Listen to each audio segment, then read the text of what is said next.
Astaghfirullah. Bismillahirrahmanirrahim.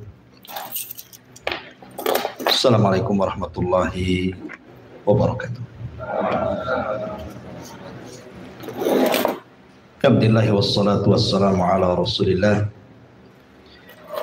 wa ala alihi wa sahbihi wa mawalah wa la hawla wa la quwata illa billahi wa ba'd. Alhamdulillah, di malam hari ini kita kembali bisa melanjutkan kajian kita, masih membahas tafsir suratul A'la, dan kita masuk pada ayat yang kedua dan seterusnya. A'udzubillahi minasyaitonir rajim. Bismillahirrahmanirrahim. Sabbihisma rabbikal a'la alladzi khalaqa fasawwa walladzi qaddara fahada. Di sini Allah Subhanahu wa taala berfirman, alladzi khalaqa, dialah Allah Subhanahu wa taala sang pencipta, fasawwa, lalu menyempurnakan ciptaannya. Kemudian Allah mengatakan walladzi qaddara fahada, maka dia pun mentakdirkan seluruh ciptaannya, fahada, dan memberikan petunjuk kepada setiap penciptaan. Di sini Allah mengatakan alladzi khalaqa, dialah zat yang menciptakan. Nanti kita akan panjang lebar dalam satu kalimat ini, karena ini penting untuk dipahami tentang kalimat al-khaliq.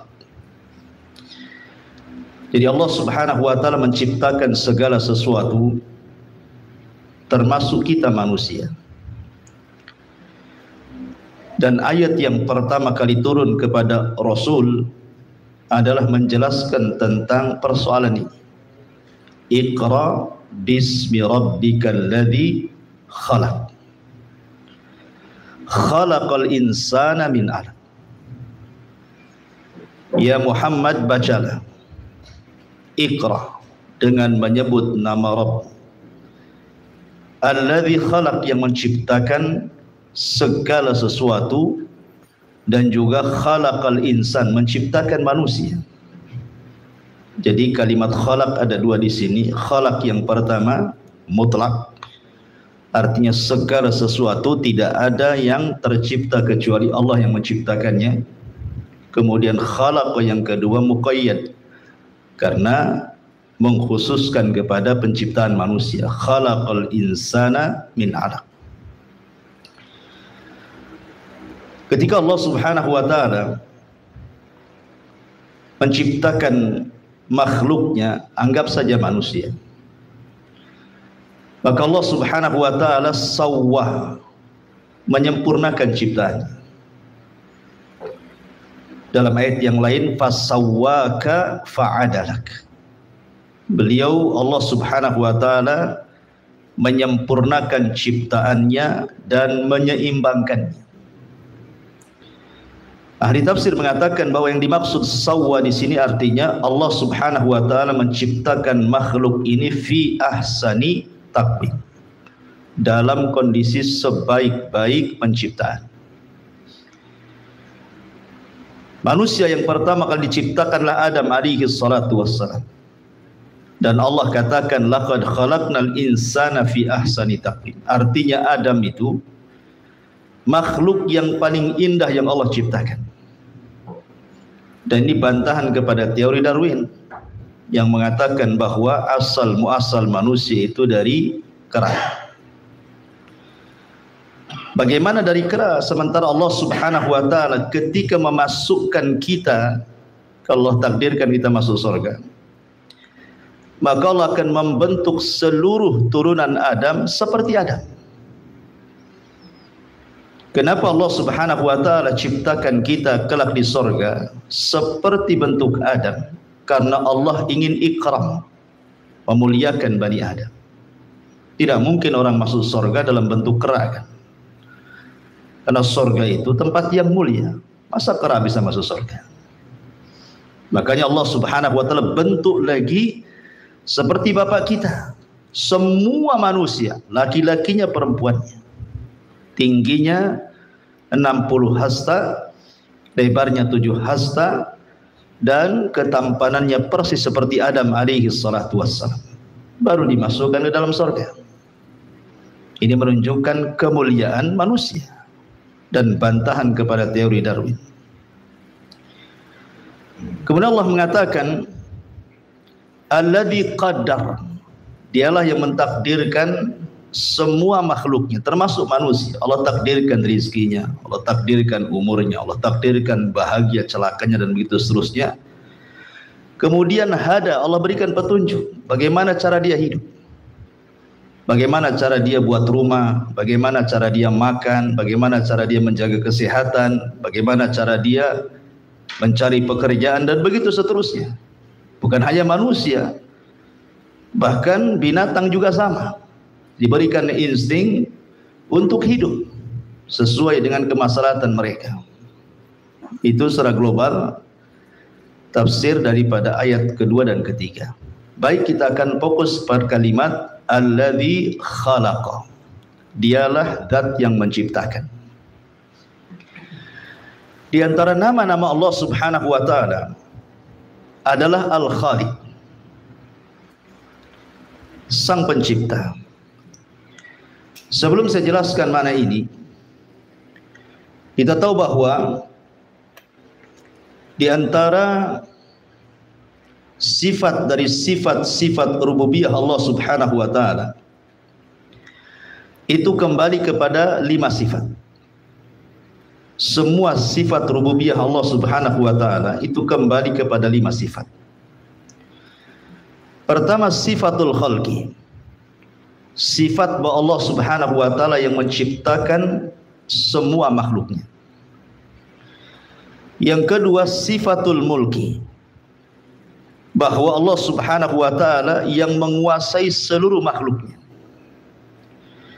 Kemudian yang ketiga, sifatut tadbir, bahwa Allah Subhanahu wa taala yang mengatur semua makhluknya. Kemudian yang keempat, sifatul ihya, bahwa Allah Subhanahu wa taala yang menghidupkan seluruh makhluknya. Dan yang terakhir, sifatul imatati wal ba'thi wan nusyur, bahwa Allah lah yang kelak akan mematikan, menghancurkan, membangkitkan dan mengumpulkan. Dari sinilah maka tidak bisa dikatakan Rabb, tidak bisa dikatakan Tuhan yang layak disembah kalau tidak disifati dengan sifat 5 ini. Kalau ada orang yang menganggap fulan Tuhan, benda ini Tuhan, pohon itu Tuhan, berhala ini Tuhan, maka kita bisa praktekkan dengan 5 sifat ini.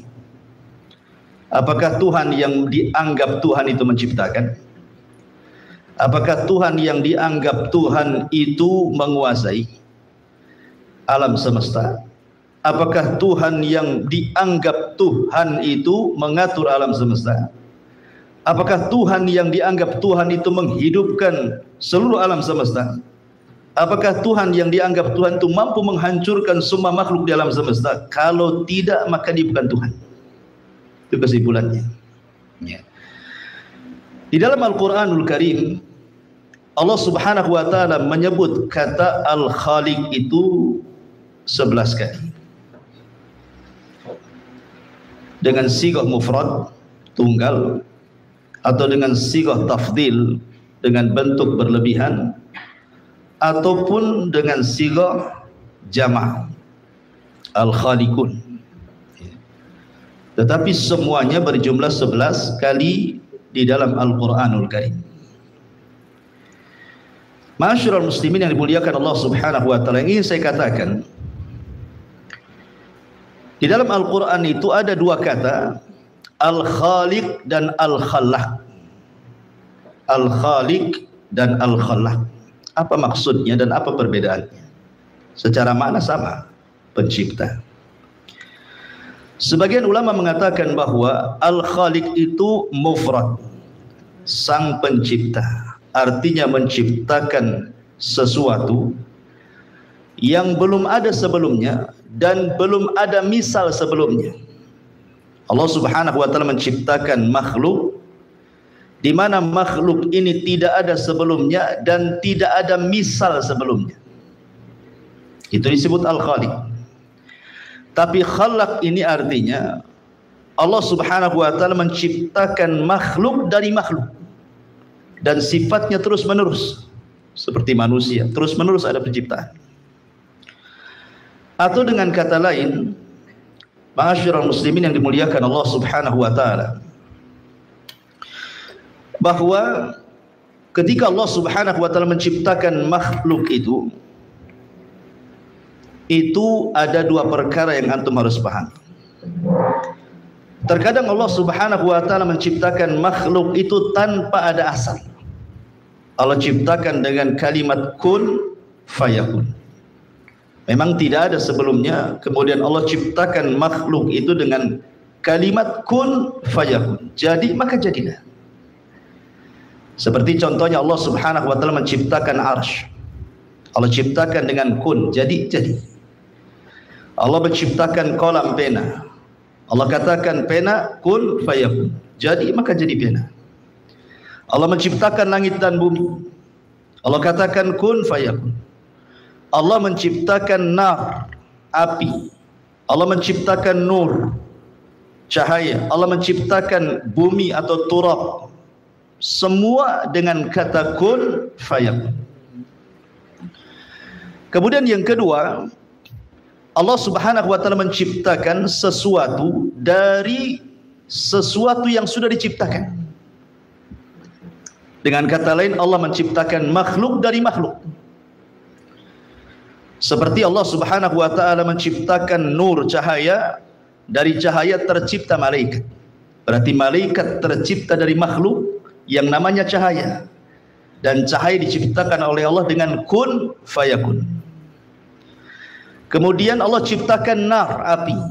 Dari api Allah ciptakan jin. Berarti jin tercipta dari makhluk yang namanya nar. Dan nar dicipta oleh Allah dengan kalimat kun fayakun. Kemudian Allah menciptakan turab, menciptakan tanah dengan kun fayakun. Dari tanah itulah tercipta Adam alaihi salatu wassalam. Bisa dipahami?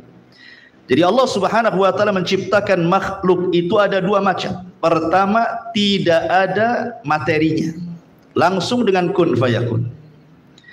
Kedua, Allah Subhanahu wa taala ciptakan makhluk dari materi yang sebelumnya sudah diciptakan Allah.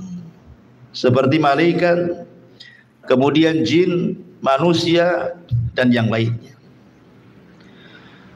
Sebagianlah mengatakan bahwa asal ciptaan manusia itu, asal ciptaan makhluk itu ada 4.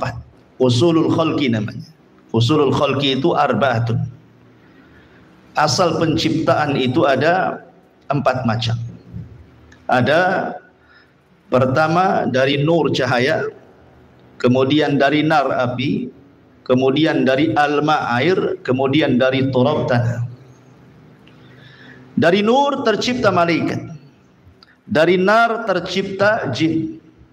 Dari air tercipta segala sesuatu yang memiliki ruh.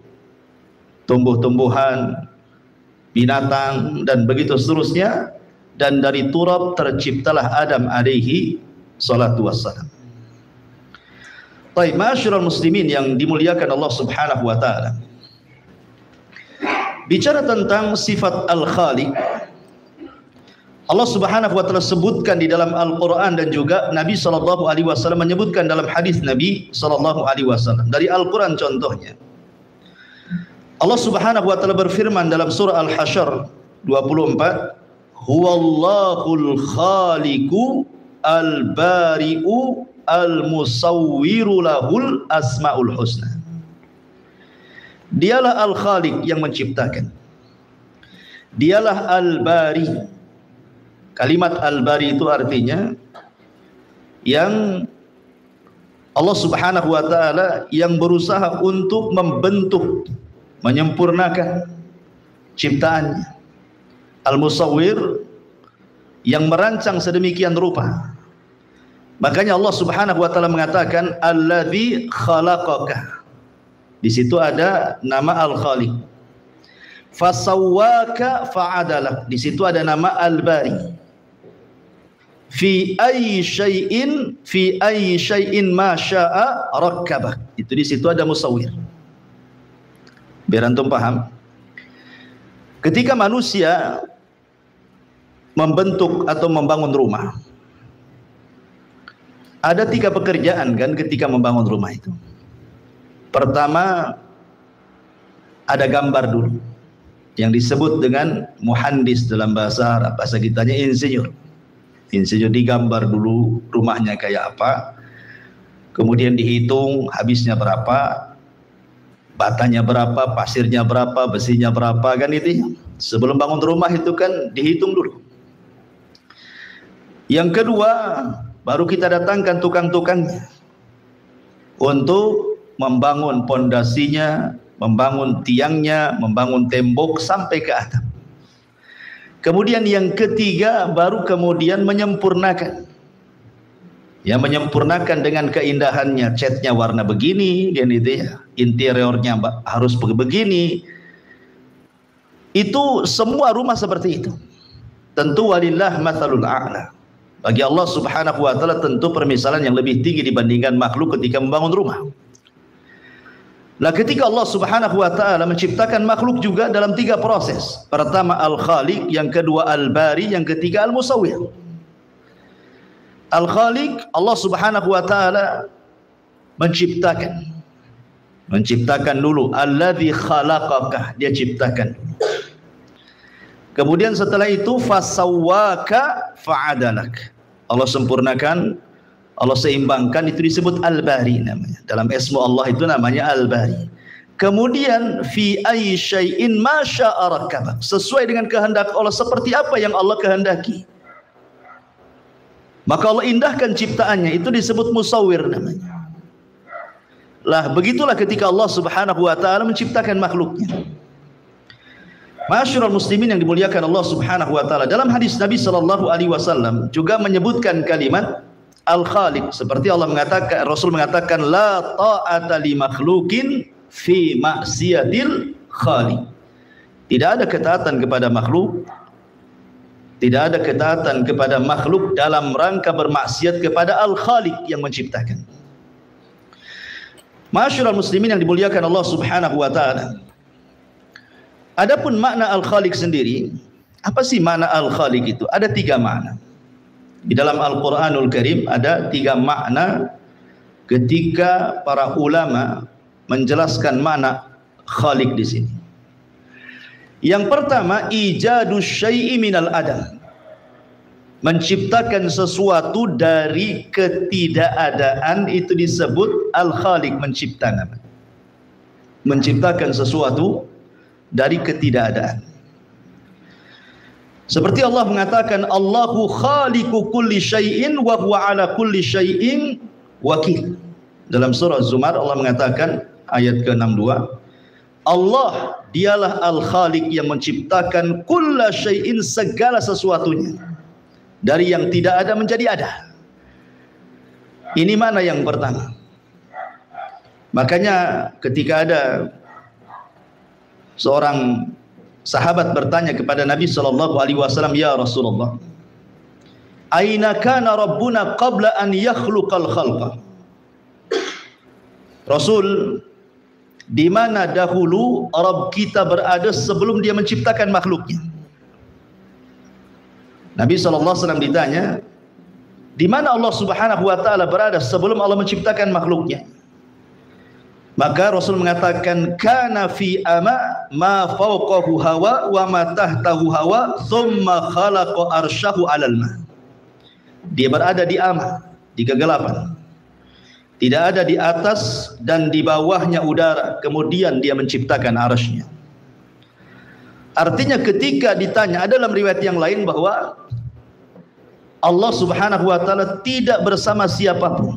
Jawabannya, dari sini kita pahami bahwa sebelum Allah subhanahu wa ta'ala menciptakan makhluknya, maka tidak ada satupun bersama Allah, melainkan dia tunggal.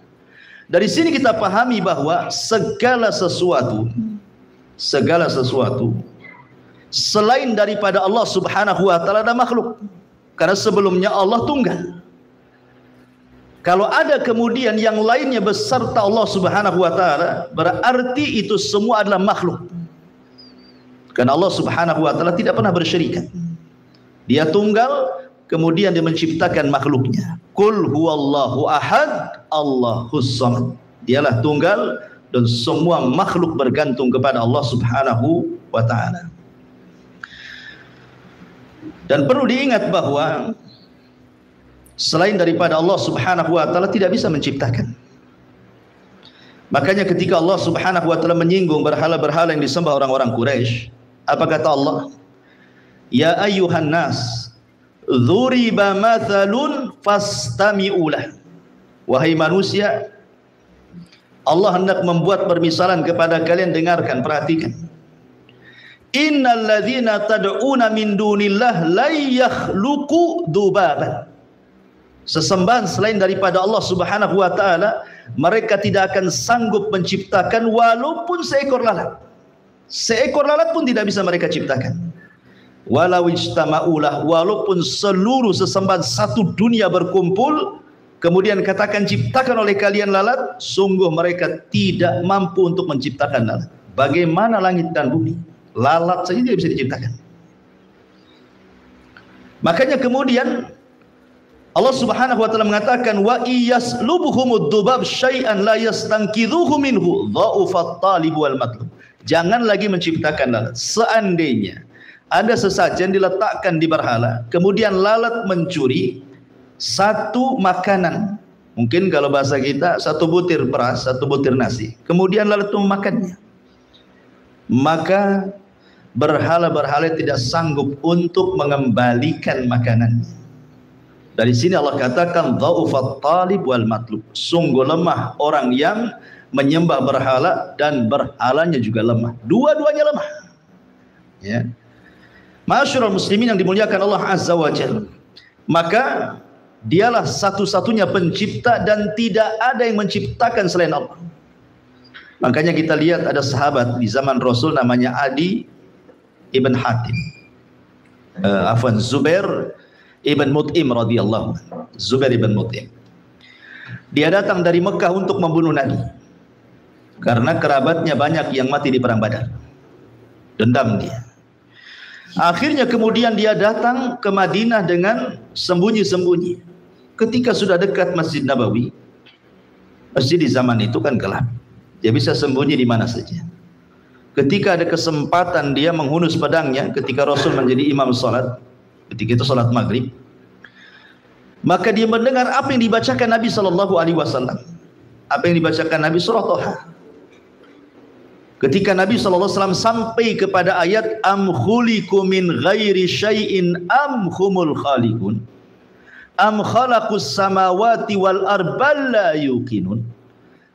Kata Allah, am khuliqu, apakah mereka berhala-berhala itu khuliqu diciptakan min ghairi syai'in, dari sesuatu. Apakah ada asal usulnya berhala itu? Am humul khaliqun, ataukah mereka ujug-ujug ada, tiba-tiba sudah ada saja berhalanya? Tentu harus dijawab ini. Ya. Am khuliqu min ghairi syai'in, apakah berhala disembah itu tercipta dari sesuatu? Apakah ujug-ujug ada, tiba-tiba ada? Am khalaqu, pertanyaan ketiganya, am khalaqus samawati wal ardh, apakah berhala-berhala itu yang menciptakan langit dan bumi? Lihat ujung ayatnya, balla yuqinun, orang musyrik sendiri tidak yakin dengan itu. Mereka enggak yakin. Sebab tiga-tiganya enggak ada. Ya. Kalau seandainya mungkin yang pertama bisa dijawab am khuliqu min ghairi syai'in, apakah mereka diciptakan dari segala sesuatu? Jawabannya harus iya. Karena berhala yang mereka sembah dipahat dari batu. Lah, kalau dia Tuhan, kenapa pula dipahat dari batu? Ataupun amhumul khaliqun, ataukah mereka tercipta dengan sendirinya? Mustahil. Oh, mereka yang menciptakannya, mereka yang membuatnya. Kalau mereka yang membuatnya, berarti tidak mungkin mereka mampu menciptakan langit dan bumi. Oh, kondisi mereka sendiri tercipta oleh manusia. Dari situlah Zubair bin Mut'im kemudian menyarungkan pedangnya lagi. Dia berpikir, oh benar juga, selama ini saya menyembah Tuhan yang salah. Akhirnya hilanglah dendamnya, kemudian ada keinginan masuk Islam. Selesai sholat, dia datang kepada Rasul, bersyahadat, asyhadu an la ilaha illallah wa asyhadu annaka Rasulullah. Masuk Islam dia. Ya. Ma'asyiral muslimin yang dimuliakan Allah Subhanahu wa taala, ini mana yang pertama. Mana yang kedua, al-khaliq itu artinya at-tahyi'atu wat-taqdir wat-tashkil. Jadi Allah merancang, membentuk dengan sedemikian rupa. Makanya Allah mengatakan dalam surah Al-Mu'minun ayat 14, fatabarakallahu ahsanal khaliqin. Fatabarakallah ahsanal khaliqin.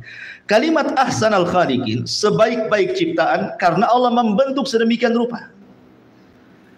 Allah membentuk sedemikian rupa, makanya manusia ini tidak tercipta begitu saja. Ada prosesnya. Mulai dari segumpal mani, Allah ciptakan mani. Kemudian 40 hari berganti menjadi segumpal darah. Ciptaan lain lagi. Dari mani ke darah, Allah ciptakan lagi yang namanya gumpalan darah. Kemudian setelah 40 hari, Allah bentuk tuh, dibalut dengan tulang, dibalut dengan daging, jadilah dia janin 4 bulan, ya kan? Berarti atwah, nggak ujuk-ujuk jadi kan? Dari mani dulu, segumpal darah, baru daging dibalut tulang, dibalut daging, baru ditiupkan roh. Setelah lahir kemudian Allah Subhanahu wa taala ciptakan lain. Allah kasih dia ciptakan sebaik-baik mungkin. Diberi rambut yang indah, warna kulit, kan itu. Dan begitu seterusnya. Jadi Allah Subhanahu wa taala ketika menciptakan manusia itu bukan sekali ciptaan. Nanti kita akan bahas tentang orang-orang yang menyerupai ciptaan Allah. Seperti para pelukis itu atau para pemahat itu. Bagaimana hukumnya? Itu ada 4 hukumnya. Ya, ulama ada 4 hukumnya. Bisa jatuh kepada syirik, kufur, ya kan? Bisa jatuh kepada dosa besar, fasik. Bisa jatuh kepada hal-hal yang diharamkan atau mungkin dibolehkan. Nanti kita akan pembahasannya nanti.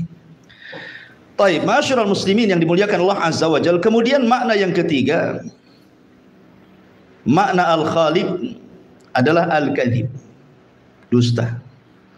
Tapi tentu yang ketiga tidak bisa disematkan kepada Allah. Seperti Allah Subhanahu wa taala mengatakan, inna hadza illa khuluqul awwalin. Sungguhnya ini adalah kedustaan orang-orang dulu. Khuluq, khaliq gitu ya. Taib. Tasmiyatu ghairillah bismil khaliq. Memberi nama kepada selain Allah dengan nama Khaliq. Ketika antum membuat rumah, bukankah antum menciptakan rumah? Secara bahasa tidak masalah. Ana akhluqu bait. Saya menciptakan rumah secara bahasa. Tapi secara istilah tidak boleh. Karena secara istilah itu menciptakan sesuatu yang tidak ada atau yang tidak ada misalnya. Dan itu hak mutlak milik Allah. Manusia itu hanya bisa merangkai, bukan menciptakan. Karena rumah itu bahan bakunya sudah lebih dahulu diciptakan Allah. Pasirnya siapa yang menciptakan? Allah. Jadi dari pasir ini jadilah batu bata. Ya kan? Semen juga sama. Kemudian airnya, kemudian segala sesuatu. Ya. Bahan-bahannya itu sudah ada. Kita ini hanya merangkai, bukan mencipta. Sekali lagi, kita hanya merangkai, bukan mencipta. Karena bahan-bahannya sudah Allah Subhanahu wa taala ciptakan. Makanya kalau secara bahasa tidak masalah. Tapi kalau secara istilah, maka tidak boleh. Karena secara istilah tidak ada yang menciptakan kecuali Allah Subhanahu wa taala. Ma'asyiral muslimin yang dimuliakan Allah Subhanahu wa taala. Dan ketika Allah Subhanahu wa taala menciptakan makhluknya, ingat, Allah Subhanahu wa taala tidak seperti makhluk, tidak seperti kita. Kita ini membuat sesuatu itu pasti ada lelahnya, ada capeknya, ya kan? Lihatlah tukang-tukang bangunan itu. Mereka tidak tahan, ngelembur saja besoknya sudah pingsan. Ada batas kemampuan manusia itu membuat sesuatu pasti ada lelahnya.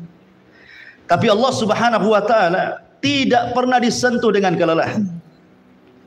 Ketika berkata orang Yahudi, "Innallaha khalaqal khalqa fi sittati ayyamin wa faragha minal khalqi yaumal jum'ati wastaraha yaumas sabti fa aqdzabahumullahu dzalika faqala ma massana min lughub." Orang Yahudi mengatakan di zaman Nabi, sungguhnya Allah Subhanahu wa taala ketika menciptakan makhluknya, maksudnya langit dan bumi, pada 6 hari. Maka selesai di hari Jumat, karena dimulainya di hari Ahad. Selesailah di hari Jumat Allah menciptakan langit dan bumi itu. Apa kata orang Yahudi? Wastaraha yaumas sabti. Maka Allah pun istirahat di hari Sabtu. Seolah-olah Allah lelah. Ketika menciptakan langit dan bumi 6 hari, hari Sabtunya lelah untuk istirahat dia. Maka Allah Subhanahu wa taala dustakan kata-kata orang-orang Yahudi itu, dan Allah Subhanahu wa taala turunkan surah Qaf ayat 38. Walaqad khalaqnas samawati wal arda wama bainahuma fi sittati ayyamin wama massana min lughub. Dan sungguh kami ciptakan langit-langit dan bumi itu dan di antara keduanya pada 6 hari, dan tidaklah kami disentuh dengan kelelahan. Allah bantah dalam Al-Quran, Allah tidak pernah lelah.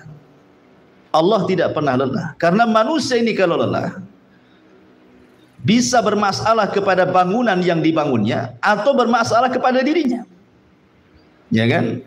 Pamannya dia ngantuk, tidur, jatuh dia dari ketinggian. Lagi masang atap ngantuk, enggak jatuh. Atau kelalaian dia ketika memasang sesuatu dalam bangunan bisa roboh. Ya. Sehingga kemudian mustahil Allah disentuh dengan kelelahan, karena lelah itu identik dengan istirahat, istirahat identik dengan ngantuk, akhirnya tidur kan begitu. Makanya ketika dulu saya ceritakan Nabi Musa alaihi salatu wassalam, ketika bertanya apakah Allah Subhanahu wa taala itu tidur, diutus malaikat. Kemudian Musa suruh berdiri, tangan kanannya memegang qaruruh botol, tangan kiri juga sama, suruh berdiri seperti ini, jangan bergerak. Lama Musa berdiri, akhirnya ngantuk dia. Ketika ngantuk pertama, jatuh botol di tangan kiri. Kemudian akhirnya tertidur, jatuh lagi. Maka malaikat mengatakan, ya Musa, kalau Allah tersentuh dengan kantuk dan tidur, seperti itulah alam semesta, hancur jadinya. Ya. Ma'asyiral muslimin yang dimuliakan Allah Subhanahu wa taala. Baik. Al-Khaliq Subhanahu wa taala yakhluqu ma yasha. Kemudian waqta ma yasha kaifa ma yasha. Allah itu menciptakan sesuka hatinya.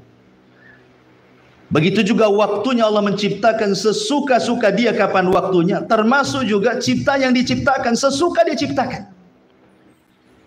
Allah mengatakan la tas'al amman yaf'al wa hum yus'alun. Jangan tanya apa yang Allah lakukan, bahkan Allah akan tanya apa yang kalian lakukan. Karena Allah Subhanahu wa taala itu ketika berkehendak menciptakan sesuatu, maka itu sesuai dengan kehendak Allah, tidak bisa diatur. Tidak ada yang bisa mengatur Allah Subhanahu wa taala.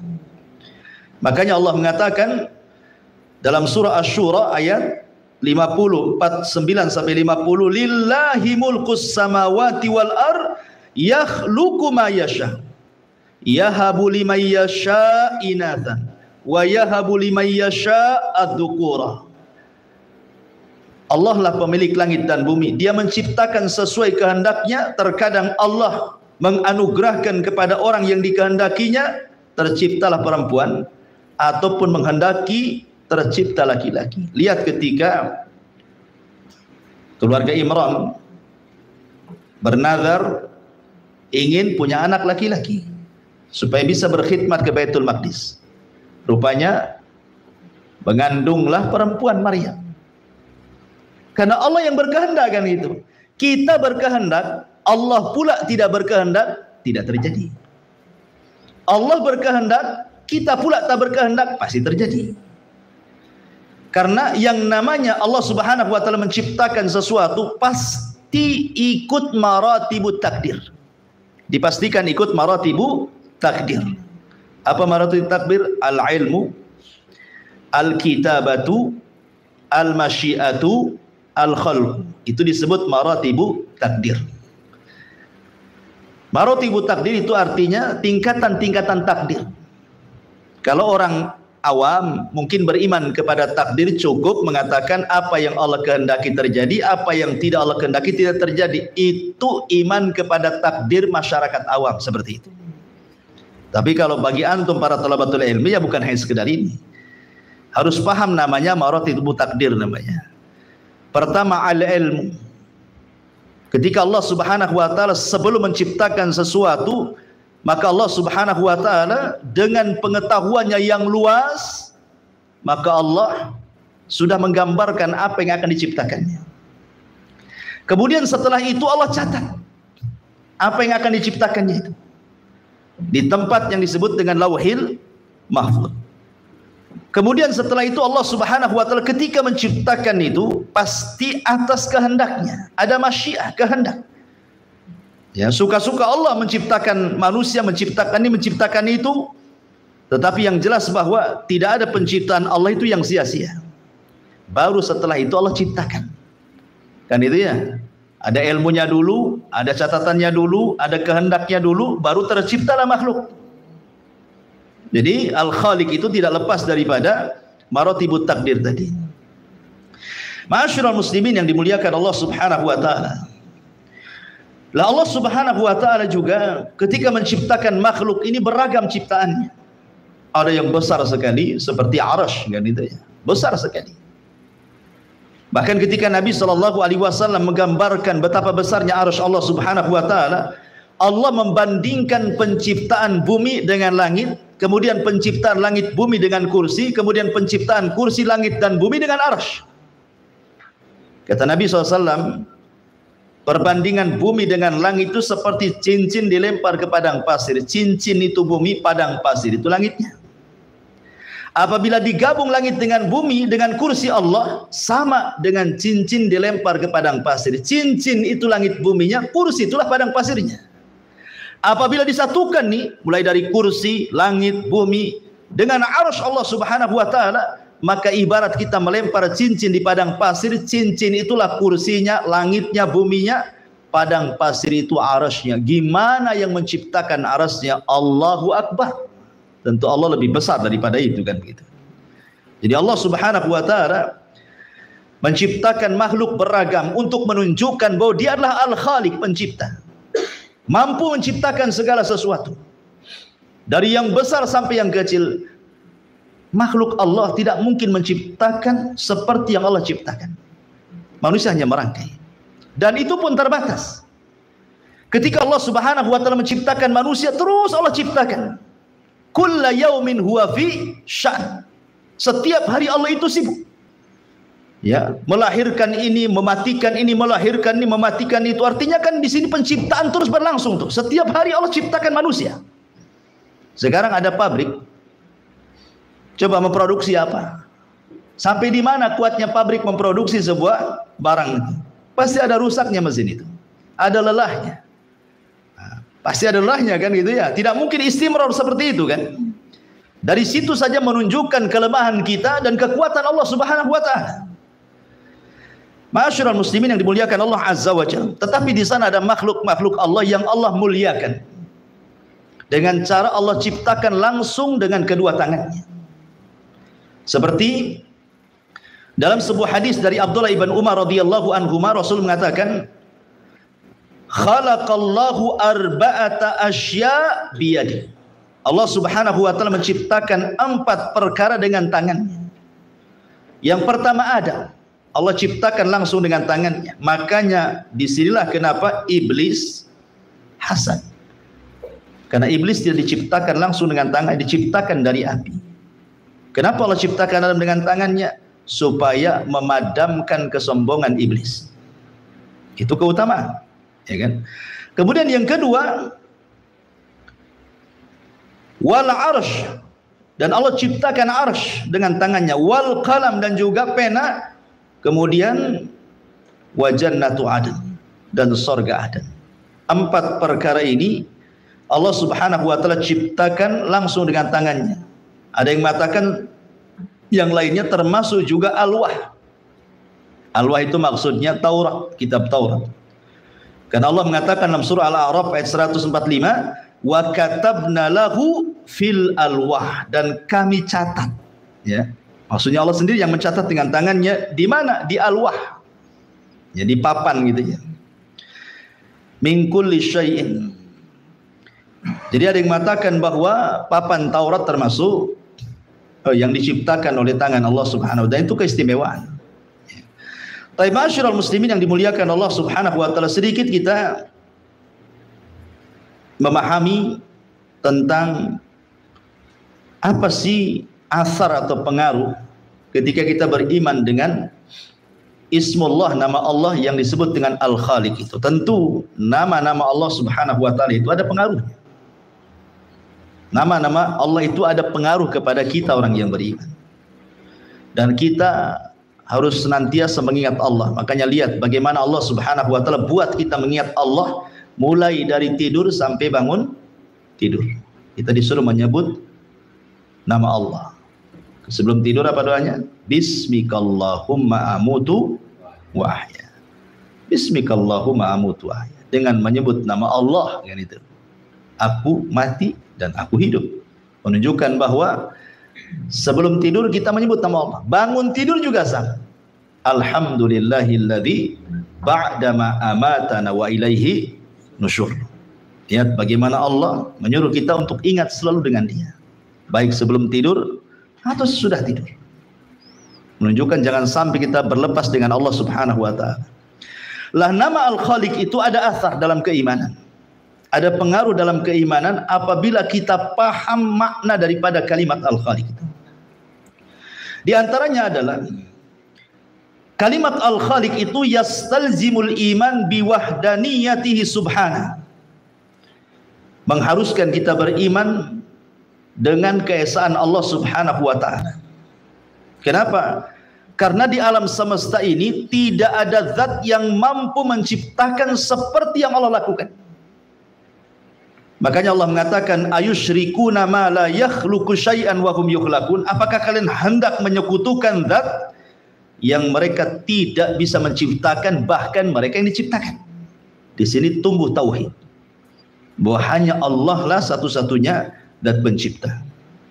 Kemudian yang kedua, Al-Khaliq di sini yadullu ala sifatihi subhanahu al-ukhra kal hayati wal qudrati wal ilmi wal iradati wal hikmati id la yumkin an yakuna khaliqan ghaira qadirin wala muridin wala alimin bima khalaq au annahu laysa lahu fima khalaqa hikmatan wala illatan.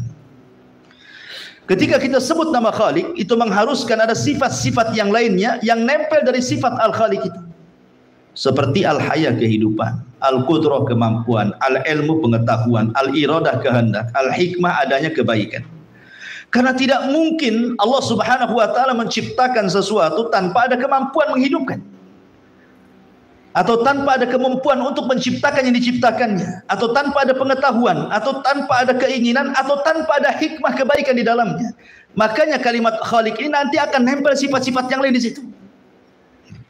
Kemudian juga diantaranya juga Al-Khaliq di situ yastalzimul iman bihikmatihi subhanah min hadzal khalqi wa annahu qaimun alal haq wa annahu subhanah munazzahun anil abathi wal lahwi.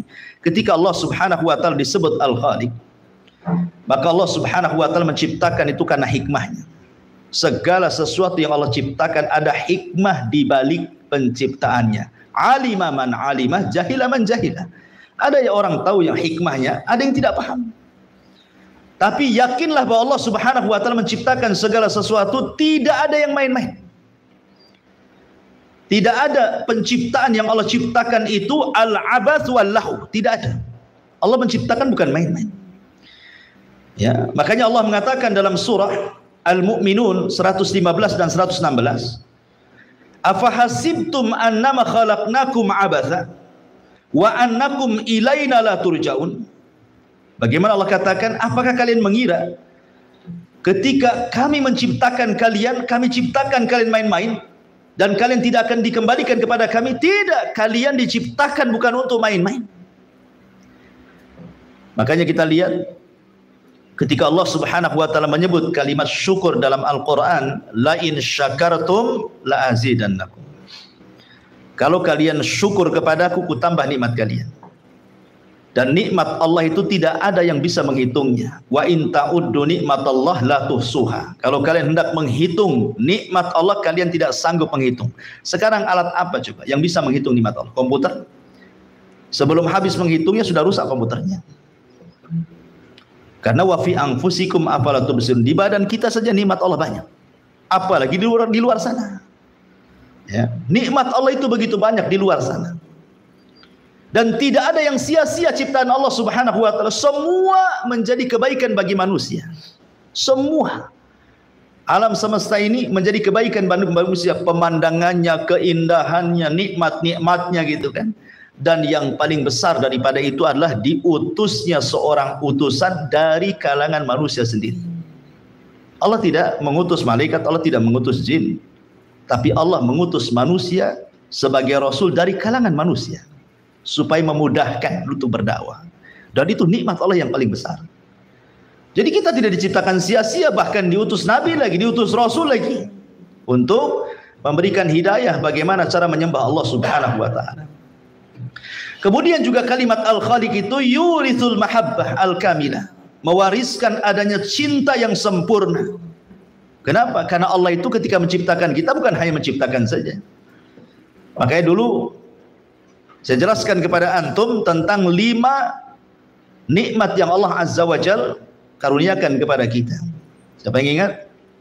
Dimulai daripada al-ijad, kemudian al-i'dad, kemudian al-imdad, kemudian al-irsyad, kemudian al-is'ad. Inilah 5 kenikmatan. Pertama, ijad, Allah ciptakan kita. Kemudian i'dad, Allah sediakan fasilitasnya. Kemudian imdad, Allah perbanyak kebutuhannya.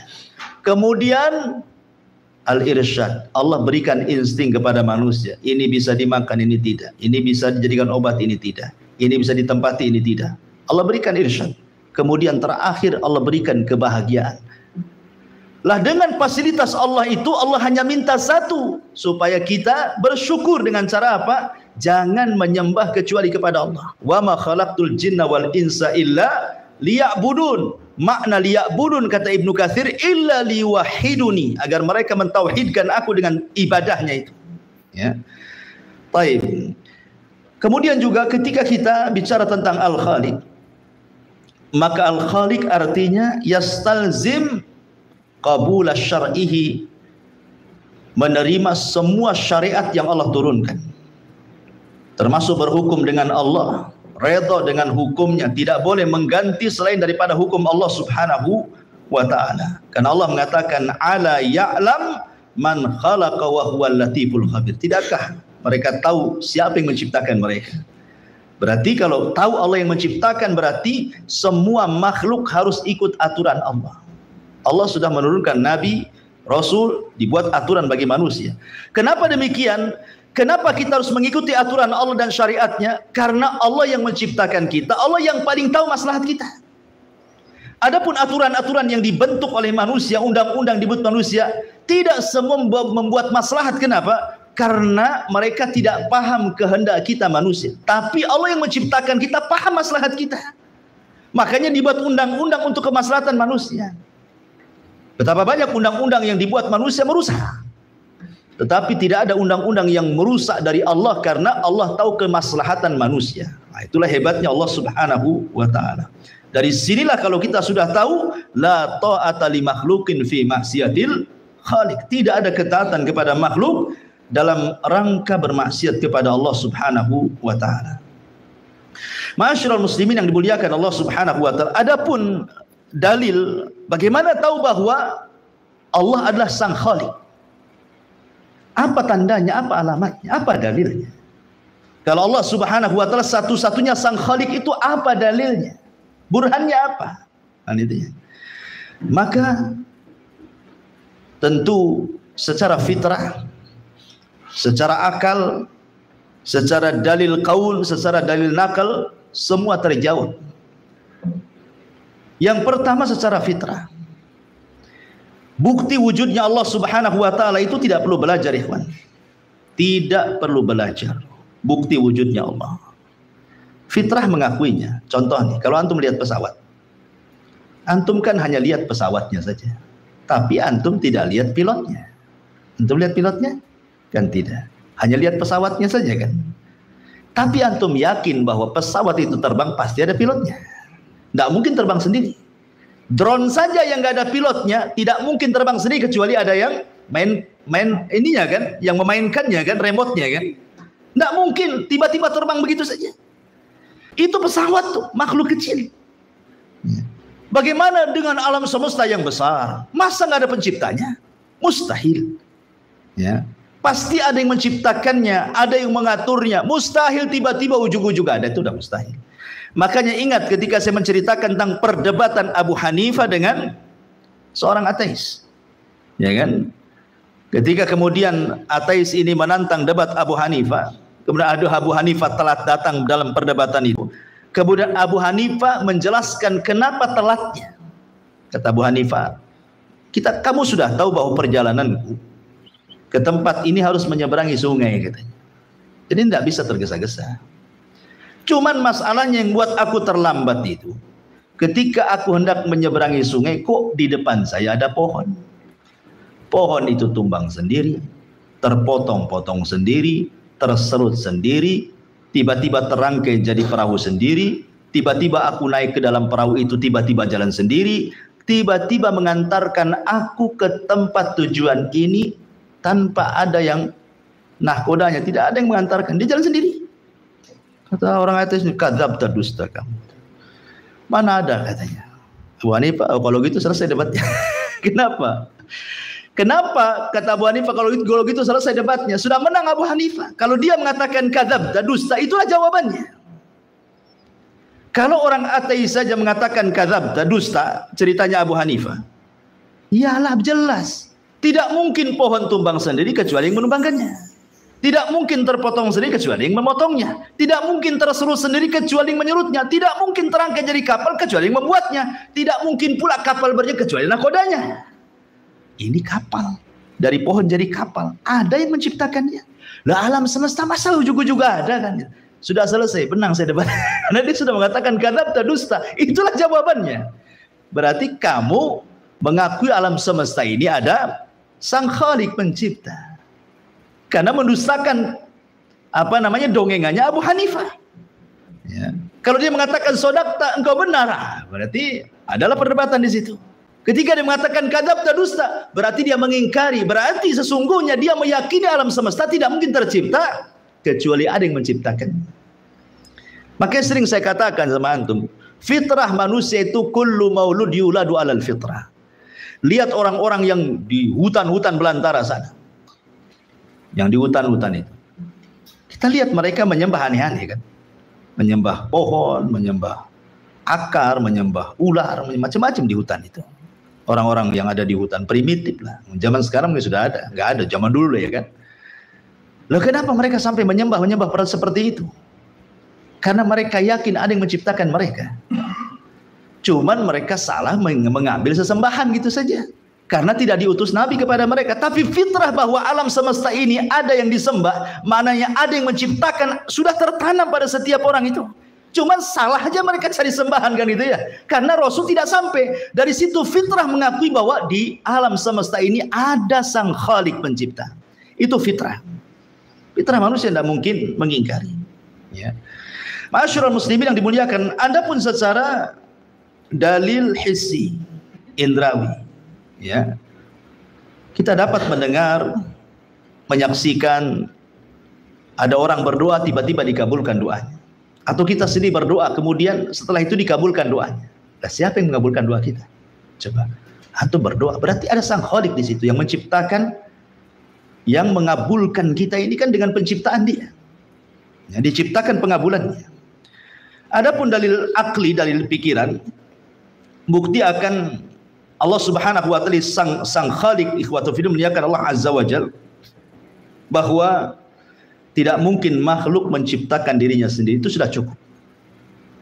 Tidak mungkin makhluk menciptakan dirinya sendiri. Pasti ada yang menciptakan. Makanya Allah mengatakan wa fi anfusikum afala tubsirun, dan dalam diri kalian itu tidakkah kau lihat?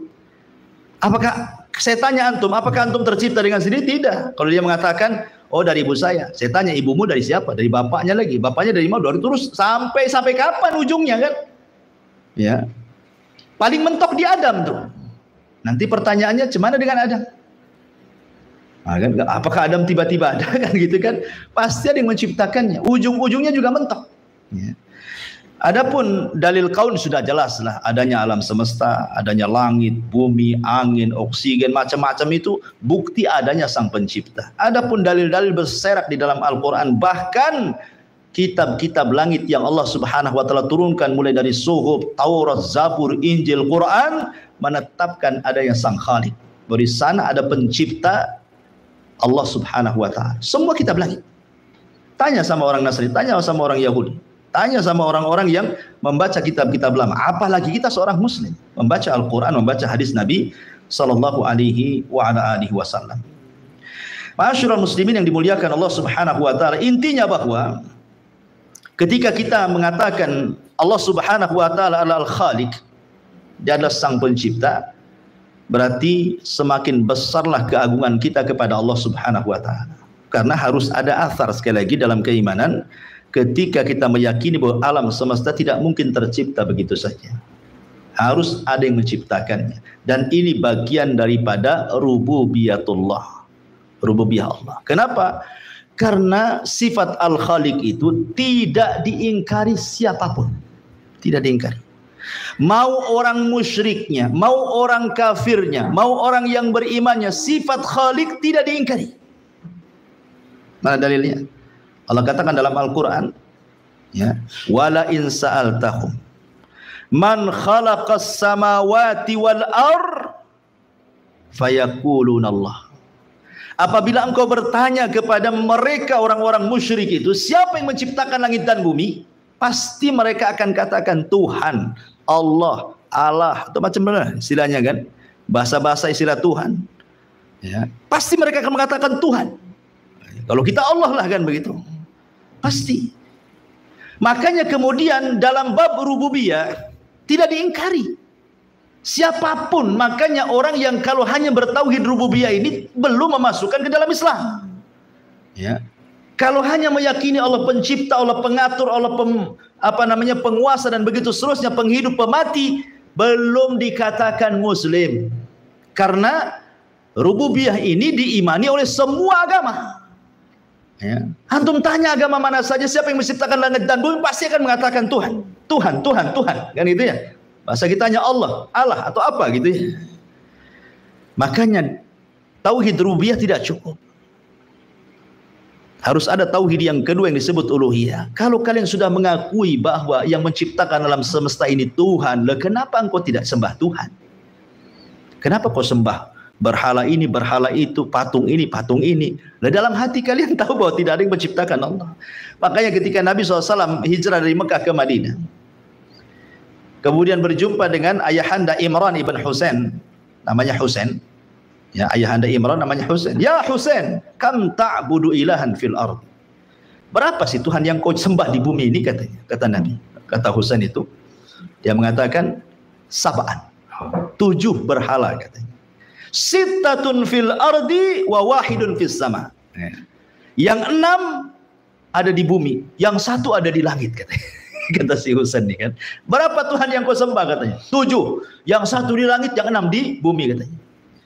Kemudian Rasul mengatakan, seandainya kamu berdoa, kemana kau berdoa? Ke yang 6 di bumi atau yang 1 di langit? Oh, yang ke yang di langit, katanya.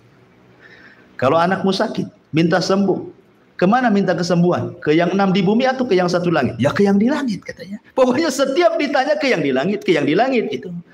Kata Nabi SAW, ya Husain, kalau begitu, kenapa kau tidak sembah yang di langit saja? Kau tinggalkan yang 6. Apakah kalau seandainya kau sembah di langit, yang 6 akan demo?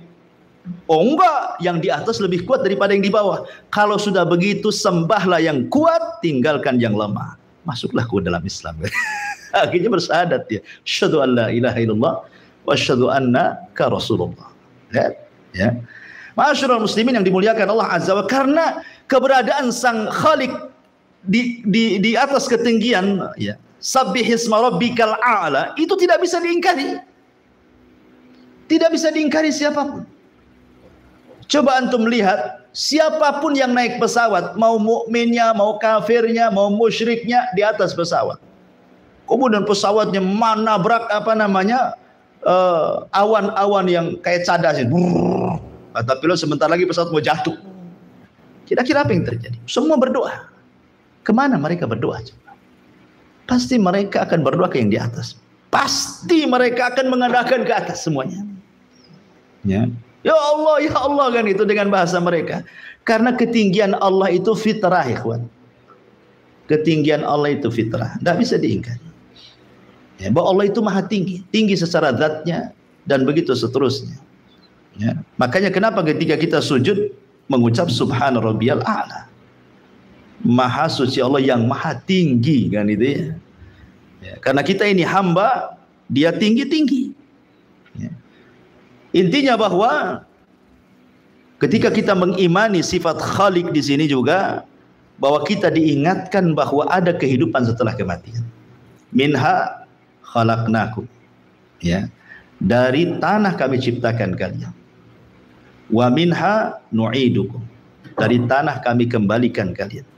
Wa minha nukhrijukum taratan ukhra, dan dari tanah pula kalian akan dibangkitkan di hadapan Allah. Ini yang paling penting. Makanya Fudail ibn Iyad yang pernah saya katakan kepada antum ketika berjumpa dengan seorang kakek, kam umru, berapa usia?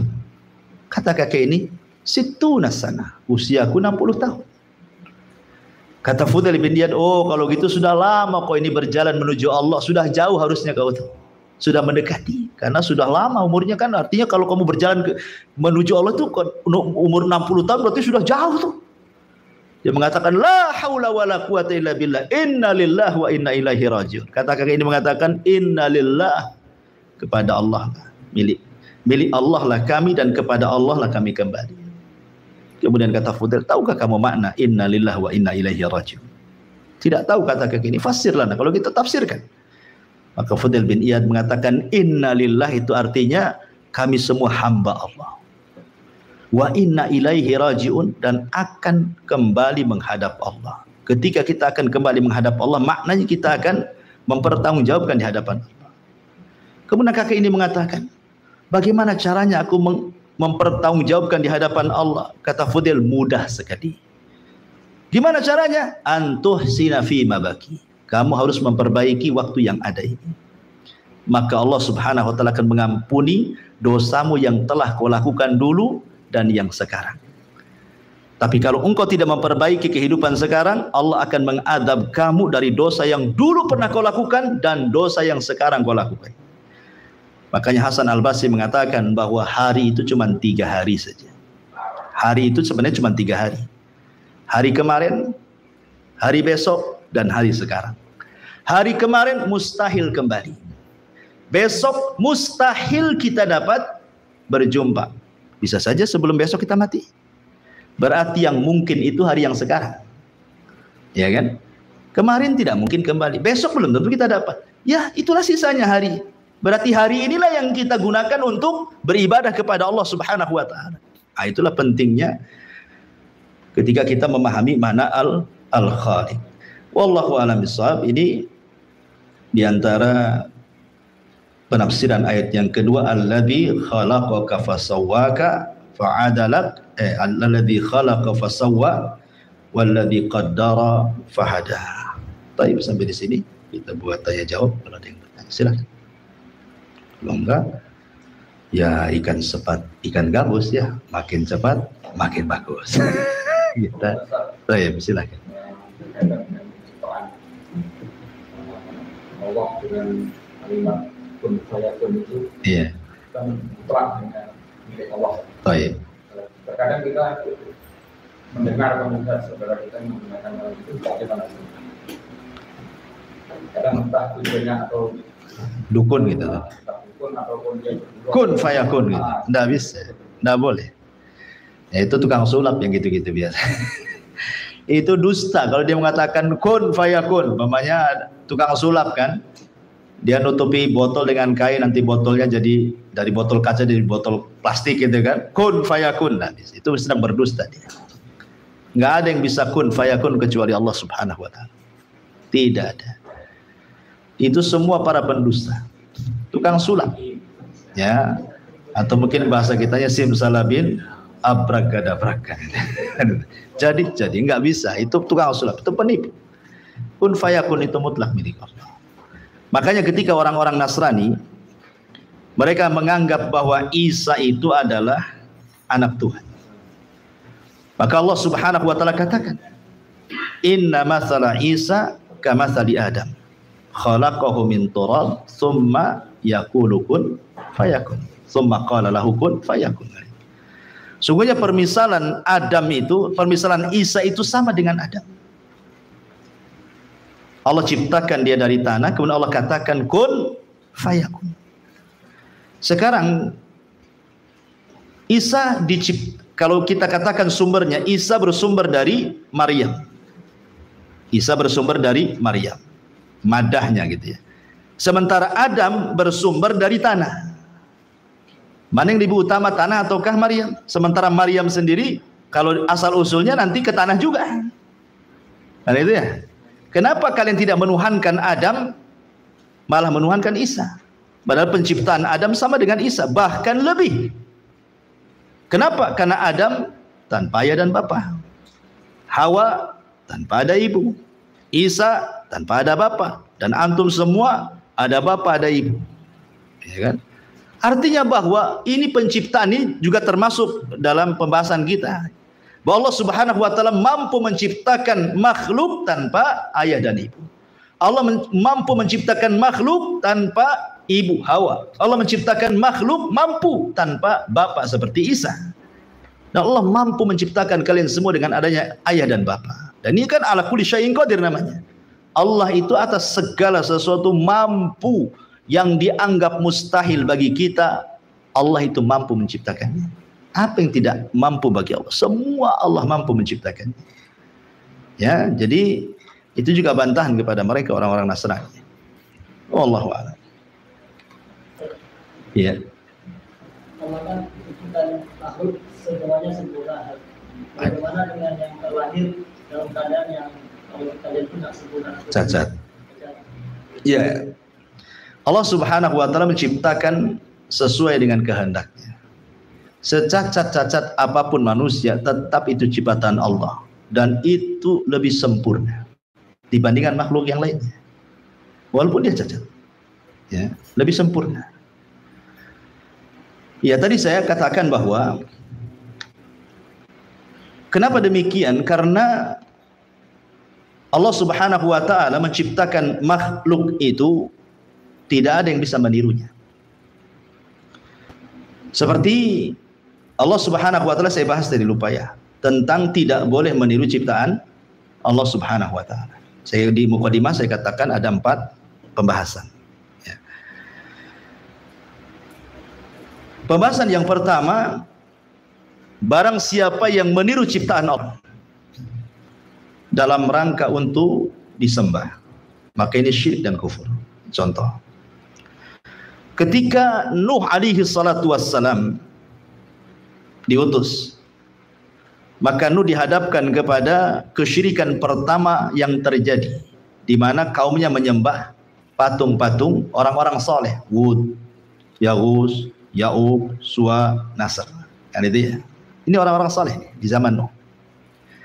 Ketika mereka mati sebelum diutus nih, mereka semua orang-orang soleh, banyak pengikutnya. Tiba-tiba mati semua.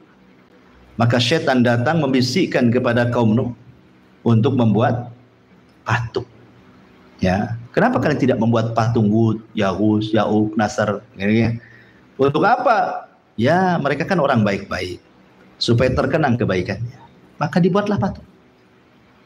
Pembentuk pertama belum menyembah. Kemudian yang kedua diproduksi banyak-banyak. Baru generasi ketiga menyembahnya. Kalau tujuan membuat ciptaan Allah ini kan membuat persis seperti ciptaan Allah kan gitu ya. Dibuatnya patung Wad seperti Wad, dibuatnya patung Suwa seperti Suwa kan itu. Tujuannya apa? Disembah. Atau contoh yang lain Samiri. Ketika dia membuat anak patung sapi, ya kan? Kan persis seperti sapi. Persis seperti ciptaan Allah, dibuatnya patung sapi dari emas. Kemudian Samiri mengatakan, lihat Musa salah alamat, jauh-jauh jadi Tuhannya ke Bukit Saina, padahal di sini Tuhannya katanya. Kurang ajar tuh sama Musa itu, Samiri. Akhirnya orang sembah Samiri, patung Samiri ini. Akhirnya orang kufur. Kalau tujuan kemudian membentuk seperti ciptaan Allah Subhanahu wa taala, ini syirik. Kalau dalam rangka disembah. Ini syirik, ini kufur, keluar dari Islam, kafir, masuk neraka, khalidan fihi. Dia dikekalkan di dalamnya. Karena tujuannya menciptakan makhluk seperti yang Allah ciptakan dalam rangka menyekutukan Allah. Ini satu.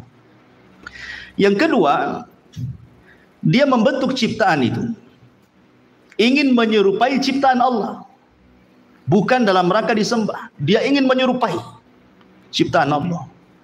Dia buat boneka, bagaimana boneka ini bisa tertawa, bisa tersenyum, bisa berkedip matanya, bisa berjalan dan begitu seterusnya, ya kan? Kalau tujuannya ingin menandingi ciptaan Allah, ya, ingin menyerupai betul seperti yang diciptakan, ini juga kekufuran. Tidak boleh. Ya, karena tujuannya ingin menyerupai ciptaan Allah, ingin jadi tandingan bagi Allah Subhanahu wa taala, maka tidak boleh. Kemudian yang ketiga, tidak ada niat untuk menyembahnya, tidak ada niat juga untuk menandingi ciptaan Allah. Tapi dia hanya menciptakan, mungkin seorang pelukis, seorang seniman, karena cinta saja, dia suka ngelukis, nengok pohon kelapa dilukis, nengok kucing dilukis, nengok antum dilukis. Karena orang kadang suka, ya kan, seniman-seniman itu kan. Ya. Maka berlaku tentang hadis Nabi SAW, maka siapapun yang menggambar seperti gambar yang seperti makhluk Allah Subhanahu wa taala yang bernyawa, maka nanti pada hari kiamat dia disuruh untuk menghidupkan. Nah, hidupkan tuh apa yang sudah kau lukis itu, dan dia tidak akan sanggup. Makanya sekeras-kerasnya azab pada hari kiamat itu musawwir. Orang yang tukang gambar. Maksud gambar di sini adalah dzatul arwah, gambar-gambar yang ada ruhnya di situ. Kemudian yang keempat, tapi kalau yang digambar selain daripada dzatul arwah, nggak masalah, ya, gambar gunung, gambar ini, pokoknya nggak ada arwah-ruhnya, tidak ada masalah. Nah, kemudian ada polemik yang lainnya, gitu ya, ada dikecualikan. Kalau seandainya seperti mainan anak-anak, kalau itu sifatnya dihinakan supaya membolehkan. Boneka gitu, dihinakan itu bukan diagungkan. Dihinakan, kadang diinjak, kadang ditiduri, kadang jadikan guling, kadang dilempar-lempar, itu kan dihinakan sifatnya. Maka sebenarnya mengatakan tidak ada masalah kalau itu dalam rangka dihinakan, bukan dipajang, bukan diagungkan. Ya. Dan walaupun sebagian ulama ada yang mengatakan tidak boleh keras gitu ya. Kecuali kalau tidak dalam bentuk kepala. Karena Rasul mengatakan as-suratu fir ra'si, bahwa gambar itu ada di kepala. Makanya kalau membuat gambar sesuatu, maka dirusaklah kepalanya, entah dicoret matanya atau apa gitu kan. Kan buku-buku kan ada yang bergambar itu, coret-coret itu saja. Ya. Makanya kalau kita melihat dunia ruqyah, orang yang meruqyah itu, di antara syarat-syaratnya orang yang diruqyah itu rumahnya jangan ada gambar-gambar, supaya ruqyahnya manjur gitu ya. Karena itu kadang-kadang ditempati tempat syaitan di situ. Terus suruh buang gambar-gambar itu kalau ketika diruqyah itu. Ya tanyalah sama peruqyah itu. Ya tapi kalau gambar-gambar yang lain selain daripada dzatul arwah tidak ada masalah. Ya, wallahu a'lam. Cuman polemik ulama juga tentang foto. Ya, tentang kamera, handphone, termasuk gambar, yang mengatakan tidak. Ya, karena itu sama dengan orang bercermin. Ya kan, orang bercermin kan nampak kita. Cuman kalau bedanya, kalau cermin itu hilang dengan hilangnya kita, kalau ini tersimpan gitu saja. Walaupun juga sebagian Sebagian yang lain mengatakan tetap gambar. Ada yang sampai mengatakan walaupun foto tetap gambar. Dan hanya dibolehkan itu dalam kondisi-kondisi darurat, seperti untuk KTP, untuk apa dan lain sebagainya. Nah, ini juga kalau kita mau dalami soal hukum gambar itu memang kemana-mana hukumnya. Ya. Wallahu a'lam. Segera cukup. Subhanakallahumma bihamdika asyhadu an la ilaha illa anta astaghfiruka wa atubu ilaik. Allahu ta'ala. Assalamualaikum warahmatullahi wabarakatuh.